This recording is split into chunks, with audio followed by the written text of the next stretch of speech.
जेणेकरून साऱ्या अयोध्येच्या सकल जनजीवनाला आनंदी ठेवण्यासाठी या राष्ट्रवेशीवर सौमित्र तत्पर ठरतोय. पण कर्णापर्यंत वार्ता आहे, कुणी राक्षस मारलाय, अयोध्येला त्रस्त करण्याचं कर्तव्य त्याच्याकडे घडतंय, साऱ्या जनजीवन विस्कळीत त्यानं केलंय. मग या अयोध्येचा सेवक म्हणून हा सौमित्र त्या राक्षसाला आता शेवट करण्यासाठी या राष्ट्रवेशीपर्यंत आलाय. मग कुणी का असेना येऊ दे, त्याचा नायनाट करण्यासाठी हा सौमित्र तत्पर आहे.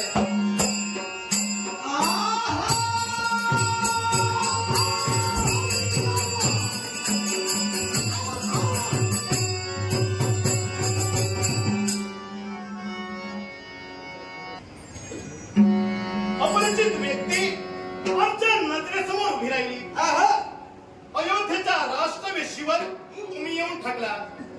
काय असं तुमच्या मनात आहे आणि म्हणूनच अयोध्येत तुम्ही प्रवेश करण्याचा प्रयत्न करताय. या अयोध्येत हलकल्लो माजुण्यासाठी आणि पाश्चात्य गोष्टीचा सूड उगवण्यासाठी नाही.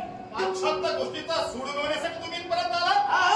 अशी कोणती गोष्ट तुमच्या जीवनात घडली आणि त्याचा सूड उगवण्यासाठी या अयोध्येपर्यंत तुमचं येणं झालंय? सौमित्र, हा एकच माझा मित्र मेघनाथ.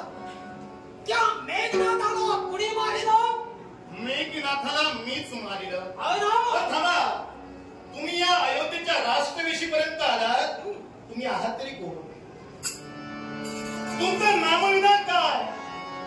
कुंभसालन पुत्र स्वर्ण असं मला म्हटलं गेलंय.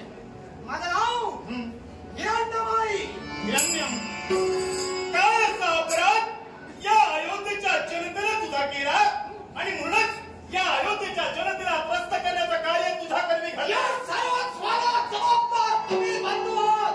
आम्ही राम आणि सौमित्र हे दोन या सर्व स्वाला जबाबदार. कशा आणि प्रकर्षानं तूही जबाबदार आहेस. मी जबाबदार आहे? होय. मी कशा प्रकारे जबाबदार आहे याचं स्पष्टीकरण दे. माझ्या मित्राचा घात केलास, त्या घाताचा प्रतिशोध घेण्यासाठी मी आलोय. मग मी मेघनाथाचा वध का केला हे तू जाणून घेतलं होतंस का? पूर्णपणे. मग मी का केला हे जाणून घेतलं. हा प्रश्न का विचारतोय? त्याचं काय चुकलं? बापाला सहाय्य करत होता, त्याचं काय चुकलं? त्या बापाच्या सहाय्यासाठी तो गेला. पण तुम्ही माझ्या मित्राचा घात केला हे तुम्हाला यावेळी शिकायला आहे. त्याच्या बापाला तो सहकार्य करत होता, इथं तो चुकला. कारण बाप वाममार्गाने वागत होता, त्याच्या बाजूने तो लढत होता, म्हणून त्याचा शेवट सौमित्र. काय? पुत्राचं कर्तव्य असतं मातृ देवताची इच्छा पूर्ण करणं.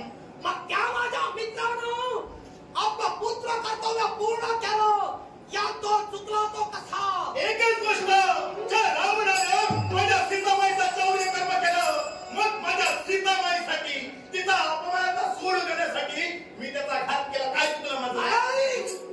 सीतेच्या सुडासाठी माझ्या मित्राचा तुम्ही घात केला.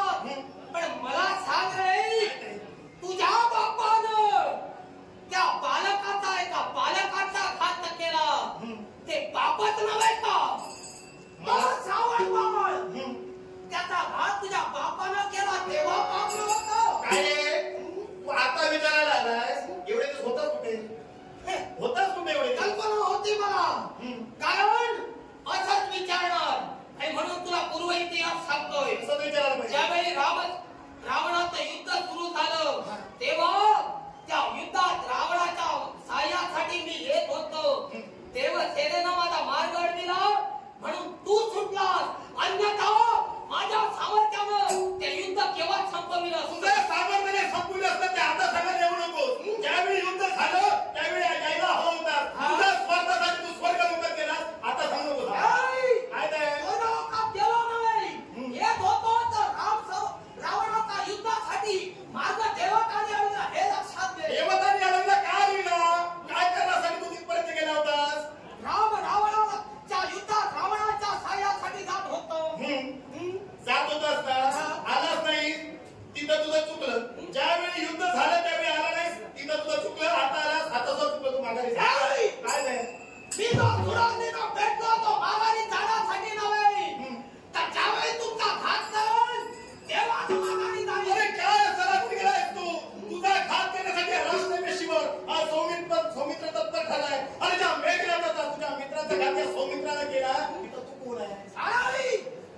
मित्राचा घात तू केलास, पण माझा घात तू करू शकणार नाही.